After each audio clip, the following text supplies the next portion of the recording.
Good afternoon, everybody. Colin here with Techout. Today I'm going to be going over some new features in iOS 13.5, which was just released to the public today. And two of these main features have to do with COVID-19. First one is with Face ID. If you're wearing a mask, it will now automatically go to the passcode entry screen. So you can enter your passcode and it won't do the 3 attempts when you swipe up to use Face ID. So it'll do one Face ID attempt and then go to the passcode screen for faster unlocking, and that is across all Face ID devices, iPad and iPhone. Second one is in privacy right here. If we go down to health, we have the exposure login, which has the settings for that and the information on it. So you can read that right there. Just pause and read that. So you can't turn it on unless you have a compatible app in your country. Right now we don't have any in the US, so I don't have anything that I can turn it on. We also have the exposure checks right here, which are the record of all requests to check your exposure log from the past 14 days. So if another device is requesting like the exposures or your ID, it will show up on the exposure log. So that's basically all the random IDs and that kind of stuff. That's all the information on that. So that is one thing that is new in 13.5. This has actually changed a little bit from the beta.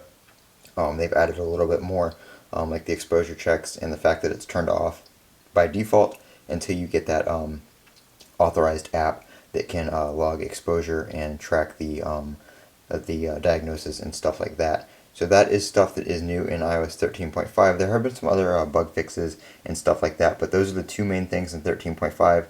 That is actually why it went from 13.4.1 to 13.5, was because of the API added in for the exposure notifications.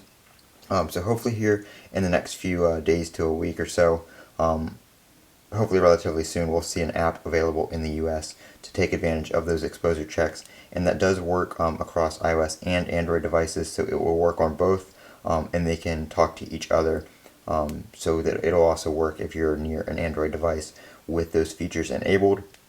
So like I said, hopefully in the next few weeks we start seeing that. I will do a video on it once an app comes out to where we can turn that on. But that is iOS 13.5. There really hasn't been too much more added in it in terms of iOS features. There, like I said, have been a few bug fixes and stuff like that. The text message bug has been fixed. That was crashing devices and some other stuff like that. But those two things are the main things that were added in were the face unlock, Face ID, going to the password screen faster, and it does do it a little bit faster if your face is blocked by a mask or something like that. So I'm not wearing one right now, obviously I'm inside, but if I was, the passcode screen would come up pretty much instantly, and that has been working well if you need to use it for unlocking your device or payments on Apple Pay or anything like that. If you're like in a store, it's a lot better that that comes up right away instead of having to sit there and swipe to get that passcode screen to come up where you can enter your passcode. But that is iOS 13.5. I'm Colin with Techout. Don't forget to comment, rate, and subscribe. And as always, have a great day.